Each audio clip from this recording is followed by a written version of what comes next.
नमस्कार दोस्तों, you are watching the channel Sagar online solution. दोस्तों आज की इस वीडियो में हम शेयर मार्केट के बारे में डीप एनालिसिस करने वाले हैं। Share market, IPO, stock exchange, BSE, NSE, आखिर ये क्या टर्म्स हैं। आज निफ्टी 100 अंक नीचे चला गया, सेंसेक्स 50 अंक ऊपर चला गया, इन सब का क्या मतलब है। मैं इस वीडियो में टर्म्स को कुछ इस तरीके से बताऊंगा कि जिसको शेयर मार्केट के बारे में कुछ भी नहीं पता है, जब वो इस वीडियो को देख लेगा तो उसको बहुत कुछ आइडिया लग जाएगा और वो ऑनलाइन जाके बिना किसी की मदद के शेयर मार्केट में इन्वेस्ट कर सकता है। तो चलिए हम अब शुरू करते हैं, इसको एक एग्जांपल से समझते हैं। मान के चलो कि सुमित नाम का एक लड़का है और सुमित का दिल्ली के लाजपत नगर में एक ठेला है जिसमें सुमित बर्गर बेचता है। लेकिन सुमित के पास एक ऐसा फॉर्मूला है जिससे उसके बर्गर में बहुत ज्यादा टेस्ट आ जाता है और लोग बाग इसके बर्गर को बहुत ज्यादा पसंद भी करते हैं। कुछ इस तरीके से पसंद करते हैं कि सुमित ठीक 9 बजे अपना ठेला जो है लगाता है और 2 घंटे के अंदर ही 11 बजे तक उसके सारे बर्गर बिक जाते हैं और सुमित प्रॉफिट बना के अपने घर को निकल लेता है। यानी सुमित की जिंदगी एकदम सही चल रही है, प्रॉफिट अच्छा कमा रहा है, बढ़िया चल रहा है हिसाब किताब। एक दिन सुमित के मन में ये आता है कि यार मेरा एक ठेला बहुत अच्छे से चल रहा है, तो क्यों ना मैं दूसरी जगह एक दुकान ले लूं, वहां कुछ लोगों के बैठने का इंतजाम कर दूं, बर्गर और ज्यादा क्वांटिटी में बनाने लगूं तो लोग वहां भी आएंगे और वहां से भी प्रॉफिट कमाया जा सकता है। बट इसके लिए पैसा चाहिए भाई, दुकान लेनी पड़ेगी, बर्गर में जो इंग्रेडिएंट्स लगते हैं उसको खरीदने के लिए पैसा चाहिए, लोग बागों के लिए सिटिंग के लिए पैसा चाहिए। तो इसके लिए सुमित के पास पैसा है नहीं। तो सुमित क्या करेगा, सुमित ने क्या करा, अपने दोस्त के पास गया सुमित और वहां से इसने लोन लिया, कुछ पैसे उधार लिए, लोन लिया और उस लोन को सुमित ने यहां पर इन्वेस्ट कर दिया। सुमित ने एक दुकान ले ली, लोगों के बैठने का इंतजाम कर दिया और बर्गर भी और ज्यादा क्वांटिटी में बनाने लगा। यहां पे भी लोग बाग आने लगे और सुमित को अच्छा प्रॉफिट यहां से होने लगा। तो जो यहां से सुमित को प्रॉफिट हुआ, सुमित ने कुछ टाइम बाद जो अपने दोस्तों से लोन लिया था उसको रिटर्न कर दिया। लेकिन अभी भी लोग बाग रुक नहीं रहे हैं, यहाँ पर भी लोगों की भीड़ बढ़ती जा रही है और यहाँ पे भी लोगों की भीड़ बढ़ती जा रही है। तो सुमित के दिमाग में अब एक और आता है प्लान कि भाई क्यों ना पूरी दिल्ली के अंदर मैं अपने छोटे छोटे आउटलेट्स खोल दूं, क्यों ना मैं अपने छोटे छोटे रेस्टोरेंट खोल दूं, एक ब्रांड बना दूं जहां मेरे नाम के बर्गर बिके, प्रॉफिट तो वहां से भी बहुत अच्छा कमाया जा सकता है। बट इन सब के लिए पैसा चाहिए भाई, छोटे छोटे आउटलेट्स यानी स्पेस आपको देखना पड़ेगा पूरी दिल्ली के अंदर, एम्प्लॉय रखने पड़ेंगे सुमित को, साथ ही में जो इंग्रेडिएंट्स चाहिए बर्गर बनाने के लिए वो भी ज्यादा क्वांटिटी में आएगा। इसके लिए बहुत ज्यादा पैसा चाहिए, इतना पैसा चाहिए कि सुमित के दोस्त अब इस पैसे के अरेंजमेंट नहीं कर सकते। तो सुमित के पास जनरली अब 2 ऑप्शन है। पहला ऑप्शन सुमित के पास क्या है कि वो बैंक के पास जाए और लोन के लिए अप्लाई करे, लेकिन इस केस में 2 कंडीशन है। एक तो बैंक लोन दे भी या फिर ना दे। अगर बैंक लोन दे भी देती है तो लगभग 12 से 13% का इंटरेस्ट लेगी। अब इसमें मेन प्रॉब्लम यह है कि नेक्स्ट मंथ से ही बैंक की जो ईएमआई है, जो इंस्टॉलमेंट है, वो शुरू हो जाएगी। अब क्योंकि बिजनेस को एक्सपेंड होने में समय लगता है, जब तक सुमित इन आउटलेट्स की ओपनिंग की प्लानिंग कर रहा होगा तब तक नेक्स्ट मंथ बैंक की ईएमआई जो है सुमित के सर पर आ जाएगी। पता लगा कि बिजनेस को एक्सपेंड करने के चक्कर में जो यहां से और यहां से प्रॉफिट हो रहा था वो भी अब लॉस में चला गया। तो ऐसे केस में सुमित के पास एक दूसरा ऑप्शन बचता है एंजल इन्वेस्टर का। एंजल इन्वेस्टर मार्केट में होते हैं। एंजल इन्वेस्टर आपको कुछ पैसा देंगे और ये पैसा आपको लौटाना भी नहीं है, ना तो एंजल इन्वेस्टर को ईएमआई देनी, ना ही बल्क में एंजल इन्वेस्टर को पैसा देना। बट एंजल इन्वेस्टर क्या करते हैं, आपको कुछ पैसा उधार देंगे और इसके बदले में आपके बिजनेस की कुछ प्रतिशत की हिस्सेदारी आपसे कर लेंगे। जैसे मान के चलो कि आपकी किसी एंजल इन्वेस्टर से 1 करोड़ की डील हुई विद 10% पार्टनरशिप। तो एंजल इन्वेस्टर आपको 1 करोड़ रुपए दे देगा और आपके बिजनेस का हर मंथ का 10%, ये कंडीशंस होती है, हर मंथ लेगा या फिर एनुअली लेगा, आपने बिजनेस का 10% जो प्रॉफिट है वो सिंपल ले लेगा। अब एंजल इन्वेस्टर आपको पैसा तो देगा लेकिन आपके साथ काम नहीं कराएगा, सिर्फ आपको पैसा देगा और आपके प्रॉफिट का जो भी परसेंटेज आपने डील में फिक्स किया है वो अपने घर पे लेके चले जाएगा। अब सुमित ने पूरी दिल्ली के अंदर अपने आउटलेट्स खोल लिए, अपना ब्रांड बना लिया, लेकिन फिर भी लोग बात रुक नहीं रहे। तो सुमित के दिमाग में क्या आता है कि यार क्यों ना पूरी इंडिया के अंदर 2-3 स्टेट्स में और ज्यादा अपने स्टोर्स को खोल लिए जाए। बट इसके लिए पैसा ज्यादा चाहिए, जो एंजल इन्वेस्टर से बस की बाहर की बात है। तो सुमित के पास एक तीसरा ऑप्शन बचता है जिसका नाम है venture capitalist. Venture capitalist market में कुछ कंपनीज होती है जिसका काम यही होता है कि मार्केट में जाके वो छोटे बिजनेसेस को और स्टार्टअप्स को एनालाइज करती है और उनको फंड रेज करके उनके कुछ शेयर ले लेती है।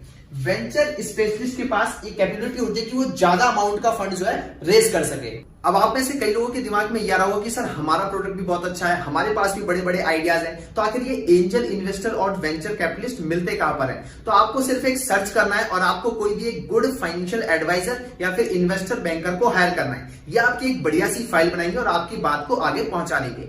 अगर आपके आइडिया में वाकई में दम है तो आपको फंड रेज हो जाएगा। बट ये जो एंजल इन्वेस्टर है और जो वेंचर कैपिटलिस्ट है, इसे हवा में पैसे नहीं देते हैं। आपकी जो भी एनुअल इनकम हो रही है उसका डीप एनालिसिस होता है, आपको प्रॉपर प्रेजेंटेशन देनी होती है और अगर आपके आइडिया में वाकई दम है, अगर आपके प्रोडक्ट में वाकई दम है तो फिर आपको फंड रेज कर देते हैं। अब सुमित ने 10% शेयर देके एंजल इन्वेस्टर से पैसा ले लिया, 10% शेयर देके वेंचर कैपिटलिस्ट से पैसा ले लिया, लेकिन अभी भी जो सुमित का प्रोडक्ट है उसके लोग बहुत ज्यादा पसंद कर रहे हैं और रुक नहीं रहे हैं। तो सुमित के दिमाग में आता है कि क्यों ना मैं ऑल ओवर इंडिया में और हर स्टेट के अंदर अपने आउटलेट्स को ओपन कर लूं। बट इसके लिए बहुत ज्यादा पैसा चाहिए, जो एंजल इन्वेस्टर और वेंचर कैपिटलिस्ट से बस से बाहर की बात है। तो इस केस में सुमित जाएगा पब्लिक के पास और पब्लिक से कहेगा कि भैया कुछ शेयर मेरे ले लो और मुझे पैसा दे दो। तो जब भी कोई कंपनी किसी पब्लिक के पास जाती है और पब्लिक से रेज फंड करती है तो इसको बोला जाता है IPO यानी इनिशियल पब्लिक ऑफरिंग। जिस भी कंपनी के नाम के पीछे प्राइवेट लिमिटेड होता है इसका मतलब वो कंपनी शेयर अपने बेच चुकी है और उससे पब्लिक से पैसा उठा चुकी है, या आप मार्केट में जाके उसके शेयर को खरीद सकते हैं।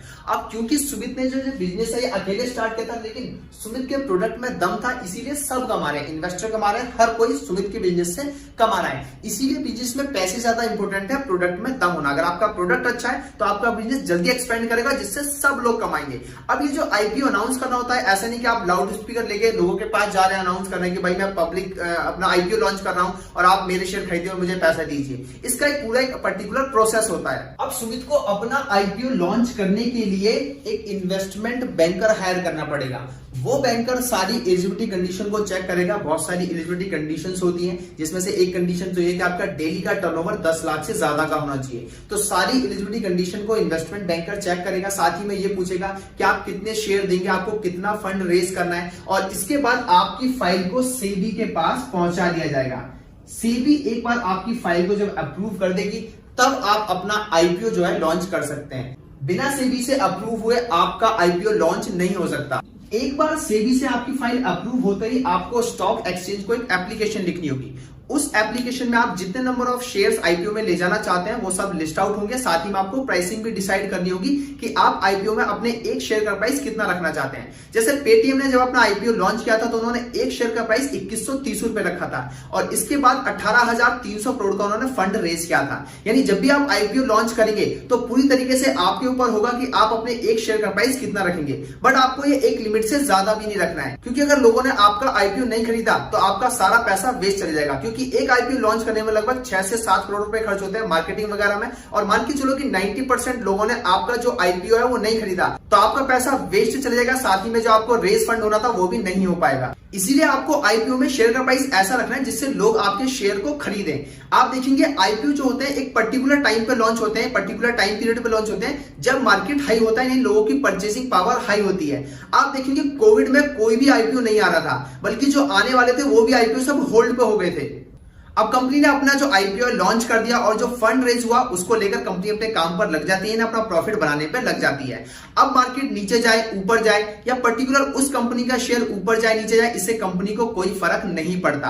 अब जब दोबारा से शेयर मार्केट में उस कंपनी को आना है तो फिर से IPO के थ्रू ही आना पड़ेगा, और जब दोबारा से शेयर मार्केट में कंपनी आएगी तो जो IPO है उसको बोला जाएगा अब FPO। अब आप में से बहुत सारे लोग कहेंगे कि सर आप गलत कह रहे हो, क्योंकि हमने मूवीज और न्यूज में देखा है कि जब कंपनी के शेयर नीचे जाते हैं तो कंपनी के जो मालिक होते हैं वो घबरा जाते हैं। एक्चुअली आप सही कह रहे हैं, कंपनी के मालिक घबरा जाते हैं, लेकिन उसका कारण ये नहीं होता। देखिए होता क्या है कि जो कंपनी के शेयर होते हैं वो उस कंपनी की ओवरऑल रेपुटेशन को रिफ्लेक्ट करते हैं। अब होता क्या है कि जब ये कंपनीज लोन लेती हैं बैंक से तो कुछ शेयर अपने बैंक को दे देती हैं। अब मान के चलो एग्जांपल के लिए कि 1000 रुपए के शेयर कंपनी ने बैंक को दे दिए और बैंक ने उसके बदले में 650 रुपए लोन कंपनी को दे दिया। अब किसी भी कारण से जब मार्केट डाउन जाएगी यानी शेयर का प्राइस कम हो जाएगा तो बैंक सीधा कंपनी का गला पकड़ेगा कि भाई आपके शेयर का जो प्राइस है वो कम हो चुका है, आप हमें और शेयर दीजिए। इसी कारण से जब शेयर का प्राइस कम होता है तो कंपनी के मालिक घबरा जाते हैं क्योंकि बैंक का उनके ऊपर प्रेशर आ जाता है। अब यहां पर एक चीज और है, मान के चलो कंपनी दोबारा आईपीओ लेके मार्केट में आती है जिसे एफपीओ कहा जाता है, तो उस टाइम पर कंपनी आईपीओ यानी एफपीओ के जो रेट है शेयर के खुद से डिसाइड नहीं कर पाएगी। उस टाइम पे जो भी करंट रेट चल रहा होगा उसी रेट को बेस मानकर एफपीओ लॉन्च किया जाएगा। अब मान के चलो कि आईपीओ में कंपनी ने पैसा उठाया और कंपनी अपने काम पर लग गई यानी प्रॉफिट बनाने में लग गई। जिन लोगों ने आईपीओ में शेयर खरीदे थे वो इंतजार करते हैं कि कब कंपनी प्रॉफिट में जाए जिसका फायदा उन्हें भी हो। लेकिन एक और तरीका है, अगर आप आईपीओ में शेयर नहीं ले पाए तो जिन लोगों ने आईपीओ में शेयर लिया है आप उनसे मोल भाव करके भी कंपनी के शेयर ले सकते हैं। और जिस जगह शेयरों का मोल भाव किया जाता है इस जगह को बोला जाता है स्टॉक एक्सचेंज। 1874 में प्रेमचंद नाम के एक व्यक्ति ने बॉम्बे स्टॉक एक्सचेंज यानी बीएसई की शुरुआत करी। इसमें क्या पैटर्न था कि एक जगह एक एरिया डिसाइड हो जाता था, लोग वहां पे इकट्ठा होते थे और इन कंपनी के जो शेयर है पेपर के जरिए एक दूसरे से खरीद और बेच सकते थे। ये जो सिस्टम है काफी ज्यादा पॉपुलर हुआ, तो गवर्नमेंट ने इसकी सक्सेस को देखते हुए 1992 में एक कंप्यूटराइज सिस्टम लेके आई स्टॉक एक्सचेंज का जिसको कहा गया एनएसई यानी नेशनल स्टॉक एक्सचेंज। और बाद में फिर बीएसई यानी बॉम्बे स्टॉक एक्सचेंज ने भी अपने सिस्टम को अपग्रेड करा और वो भी कंप्यूटराइज हो गया। और आज के टाइम पे तो कुछ ऐसा है कि एक मोबाइल के जस्ट एक क्लिक पे आप शेयर खरीद और बेच सकते हैं। वैसे तो आज के टाइम पे बहुत सारे स्टॉक एक्सचेंज अवेलेबल है जैसे Jaipur exchange, Kolkata exchange, but NSE और बीएसई ज्यादा फेमस है जो दोनों के दोनों मुंबई में। अब आप में से बहुत सारे लोग कहेंगे कि सर इसमें इन्वेस्ट कैसे किया जाए, तो उसको भी बारे में बात करेंगे। लेकिन सबसे पहले आपने सुना होगा कि आज निफ्टी 100 अंक ऊपर चला गया या सेंसेक्स 100 अंक नीचे चला गया, तो आखिर इन सब का क्या मतलब है ये समझते हैं। अब आप में से बहुत सारे लोग सुनते होंगे कि सर निफ्टी नीचे चले जाता है या फिर सेंसेक्स नीचे चले जाता है तो काफी ज्यादा हल्ला हो जाता है, तो ये हल्ला होता क्यों है? देखिए इसको हम एग्जांपल से समझते हैं। मान के चलो आपने चैनल की टीआरपीस के बारे में जरूर सुना होगा। तो होता क्या है कि जो टीआरपीस कैलकुलेट होते हैं उसका पैटर्न ये होता है कि पर्टिकुलर किसी एरिया में जितने भी नंबर ऑफ टीवीज हैं उनमें कुछ डिवाइस लगाई जाती है और उस डिवाइस से ये पता लगता है कि उस एरिया के लोग आखिर टीवी में क्या देख रहे हैं। अब पूरे ऑल ओवर इंडिया की टीवी में वो डिवाइस लगाना इम्पॉसिबल है, तो पर्टिकुलर कुछ सैंपल्स लिए जाते हैं, कुछ एरियाज को सिलेक्ट किया जाता है, उन एरियाज में जितने भी टीवीज हैं उनमें वो डिवाइस लगाई जाती है और उसके बेस पर ये प्रिडिक्ट किया जाता है कि आखिर पूरा इंडिया अभी क्या देख रहा है। तो इसी तरीके से जो बॉम्बे स्टॉक एक्सचेंज में जितनी भी कंपनी लिस्टेड है उन सबको मैनिपुलेट करना, उन सबके फंक्शन के बारे में जानना इम्पॉसिबल है। तो बीएसई ने क्या करा कि टॉप 30 कंपनीज ली और उनके फंक्शन के बेस पर एक प्रेडिक्शन होती है कि मार्केट में आखिर चल क्या रहा है और इसको कहा जाता है सेंसेक्स। बिल्कुल सेम एनएसई ने भी ऐसा करा यानी नेशनल स्टॉक एक्सचेंज ने भी ऐसा करा कि टॉप 50 जो कंपनीज है, अलग अलग सेक्टर की जो टॉप 50 कंपनीज है उनके बेस पर, उनके फंक्शन के बेस पर उनको मैनिपुलेट करके उनके फंक्शन के बेस पर मार्केट प्रिडिक्ट करने की कोशिश करी आखिर मार्केट जा कर आए। और जनरली होता भी है, जिस तरफ सेंसेक्स जा रहा है, जिस तरफ निफ्टी जा रहा है उसी तरफ मार्केट भी जा रहा है। बट हाँ ये भी एक पॉसिबिलिटी है कि सेंसेक्स नीचे जा रहा हो और निफ्टी भी नीचे जा रहा हो, लेकिन आपने जिस कंपनी का शेयर लिया है उसका ग्राफ ऊपर जा रहा हो, ये भी एक पॉसिबिलिटी है। अब आप में से बहुत सारे लोगों के मन में डाउट होगा कि सर जो सेंसेक्स में जो कंपनी होती है या फिर निफ्टी में जो कंपनीज होती है आखिर ये कौन सी कंपनीज होती हैं, इनका सिलेक्शन कैसे होता है, ये कौन सी बड़ी कंपनी होती है और आखिर एक बड़ी कंपनी की यानी बिग कंपनी की डेफिनेशन क्या है। तो देखिए कुछ सिलेक्शन का प्रोसीजर कुछ ऐसे होता है कि मान के चलो कि जितने भी नंबर ऑफ शेयर्स हैं और उनका मल्टीप्लाई बाय जितने भी प्राइस है तो जो टोटल वैल्यू आती है उसके बेस पर डिसाइड होता है कि कोई कंपनी कितनी ज्यादा बड़ी है। और ये जो निफ्टी 50 में जो कंपनी होती है, फिर जो सेंसेक्स में टॉप 30 कंपनीज हैं, इनमें से निकाल और बाहर चलता रहता है। जिस कंपनी के शेयर डाउन चलेगा तो हो सकता है वो कंपनी निफ्टी 50 में से बाहर चले जाए या फिर सेंसेक्स में से बाहर चले जाए, तो इन कंपनीज में से यानी फेरबदल होता रहता है। अब सबसे मेन चीज डिस्कस करते हैं कि कोई भी शेयर मार्केट में पैसा कैसे इन्वेस्ट करता है, क्या क्या चीज की रिक्वायरमेंट होती है। तो जनरली आपके पास 3 चीजें होनी चाहिए तभी आप शेयर मार्केट में अपना पैसा लगा पाएंगे, इन्वेस्ट कर पाएंगे। सबसे पहले आपके पास किसी भी एक बैंक में आपके पास सेविंग अकाउंट होना चाहिए। आपके पास किसी भी एक बैंक में सेविंग अकाउंट होना चाहिए। बैंक चाहे वो प्राइवेट हो चाहे वो गवर्नमेंट हो, बट आपके पास एक सेविंग अकाउंट होना चाहिए।